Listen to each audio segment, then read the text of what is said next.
कम से कम हाँ दिखा रहे हैं कि कांग्रेस की सरकार बनेगी।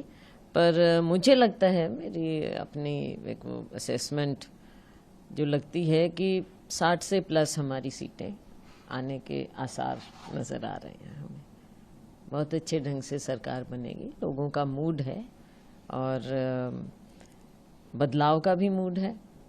और कांग्रेस की ओर देख भी रहे हैं कि कांग्रेस एक अच्छा वायबल अल्टरनेटिव है, जो पिछले 10 साल का जो हरियाणा को पीछे ले गए भारतीय जनता पार्टी का जो शासन रहा, उससे अब विपरीत हो और लोगों की सरकार बने और हर वर्ग को लगे कि उसकी सरकार है। मैम, क्या मेन फैक्टर आपको लगता है, क्योंकि 10 साल के बाद कांग्रेस की वापसी हरियाणा में रहेगी, तो क्या आपको लगता है सबसे बड़ा इशू जो इलेक्टोरेट के साथ क्लिक किया, क्योंकि संविधान का मुद्दा लोकसभा चुनावों में बहुत चला था, क्या आपको लगता है ये एक मुद्दा रहा या एंटी इनकम्बेंसी इतनी ज्यादा थी?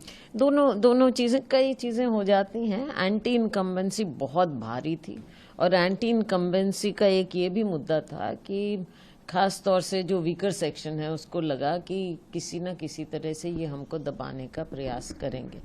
लोकसभा में आपने देखा, विधानसभा में और इश्यूज भी बहुत आ गए जो राज्य में, जैसा मैंने कहा, चाहे नौकरियों की बात हो, चाहे जो हमारा गरीब तबका है, शोषित वर्ग है, उनको लगा कि हमारे से कोई सरोकार नहीं है।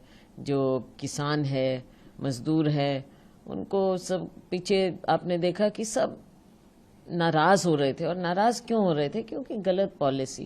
और एक चीज़ और भी थी कि भाजपा के साथ कभी कोई कनेक्ट नहीं, कम्युनिकेशन नहीं रहा आम लोगों का।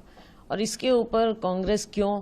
कांग्रेस इसलिए क्योंकि ज़मीन पर काम कर रहे, हमारे वर्कर ज़मीन पर काम कर रहे, सही मैसेजिंग कर रहे। लेकिन इसका सबसे बड़ा जो स्रोत रहा वो जब राहुल गांधी जी ने पद यात्रा की, I think that was the turning point.